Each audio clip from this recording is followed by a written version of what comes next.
Hello guys, is my voice good? Okay. So, welcome, hoş geldiniz hepiniz. I'm from here, Istanbul. So today I'll be talking about rollups on Solana. So I'm doing research at Tyco. Tyco is the rollup on Ethereum. And also I'm founder at Pioneer Labs. Pioneer Labs is a developer studio. We do R&D for different projects. So yeah, first we should start with why rollups matter, right? So the rollups should start with Ethereum side because the execution was the bottleneck, and we try to scale Ethereum by rollups.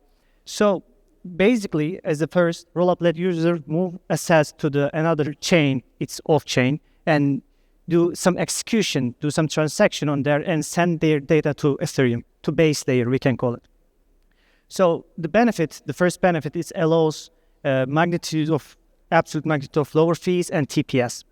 So we should send our proofs because we have to convince user about the correctness of the execution, right? So that's why we need some data proving structures like ZK or optimistic proof, and it's getting cheaper day by day to prove the correctness of a transaction or execution. So yeah, rollup fundamentals. So basically, we call rollup as if you send your data, if you do some transaction off-chain, if you send your data to the base layer, you are a rollup.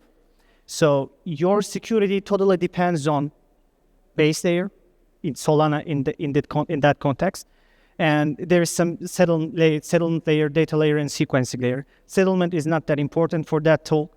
Just use sending your state routes to the base layer. So sequencing is you have to a sequencing module on rollup because you should have deterministic to sequence the transaction. So benefits in ideal case. Currently, Ethereum suffers from the bottleneck of execution, and we try to scale the system through rollups. But we don't have all benefits because there is no synchronous composability, there is no value accrual to the base layer. So in the ideal case, rollups should provide value accrual to the layer 1, to the base layer, and synchronous composability with the base layer and other rollups. So the other benefits for base layer is consume resources regularly. In Ethereum, rollups consume a lot of data blob to take security of the Ethereum.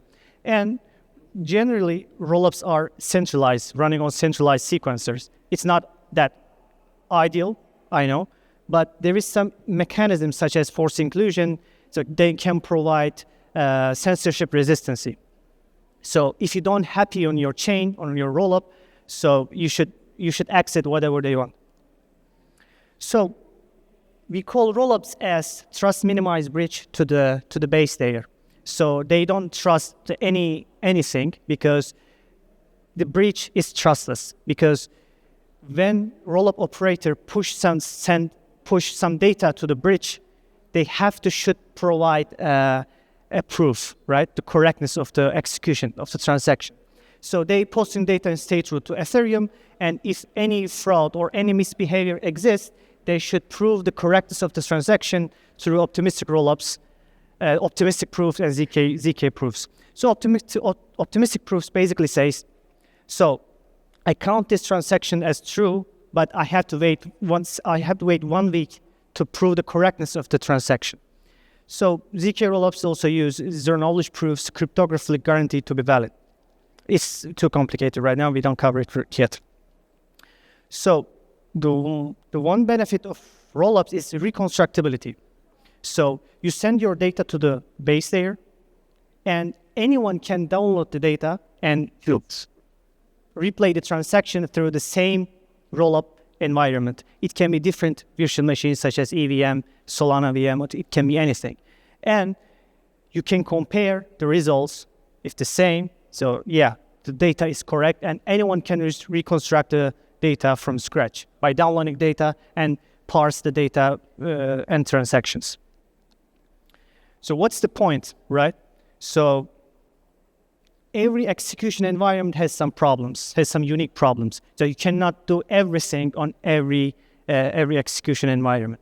So Solana VM has also some problems. It can be about gas price, gas market can be a problem. So you can build anything top of chain, right? It can be anything. So it can be game-specific rollup, DeFi-specific rollup, and the main idea is custom logic. So you can change everything if you don't like it, and you can take the same security from the layer one, from Solana.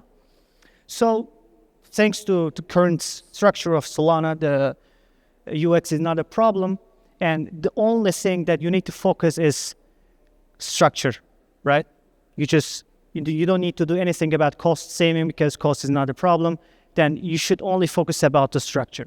And the obvious one, actually the important one, the bet on Solana's growth. So if you believe Solana will be the liquidity hub of the world, so you can do early bet on that by building rollups in Solana. But yeah, there's challenges because Solana didn't build for data, for being it's not provide data availability layer, data availability service. So that's why we have some problems. So in Ethereum, we introduced 4844 blob. That means there is 128 kilobyte of data. You can put anything on that data. So basically, you're buying block space from the base layer. But this is not happening on Solana because when you send any data to Solana, so every data is replicated by the validator. So it's quickly becomes size constrained and expensive.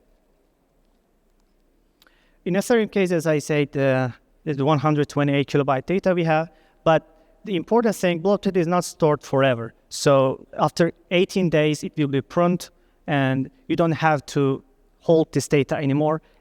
But every time it's verifiable. You can verify every time because it's already reached consensus between validators. We use KZG commitments as a cryptographic system here.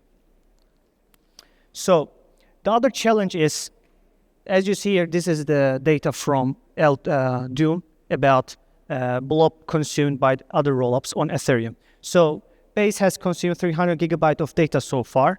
So in total, 750 gigabyte of among all rollups. So it's not feasible for Solana because it's totally size constrained plus expensive. Why expensive? The first way of pushing data to Solana is account storage. It's basically create an account and write upon it.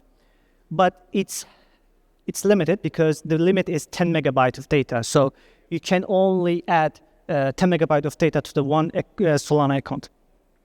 And you have to pay upfront for the 2 years of rent. It's about maybe 7 or 8 Solana token for each account, and you have to pay upfront upon that. So, and also you have to send data to the account, right? So the maximum size of a transaction is 1,200 bytes. So you have to split into chunks to send the data to the Solana. So yeah, the one single account is bottleneck because the 10 limit of megabyte. So we have to create a chain from the accounts, right? This is a linked account storage, we call it. So yeah, basically data is chunked and it is split to the different accounts, and every time we push through transaction log or anything. The other thing is instruction data dumping. The data is written in the instruction data field of transaction. So we are not putting data into the accounts. So this is the problem is, so these data doesn't replicate it by the Solana validators. So it's only used for history, not about, so you cannot take the security of Solana because it doesn't replicate it by the validators. Parallelized group batch posting. So each batcher, on Solana, batchers equals to Ethereum's sequencer.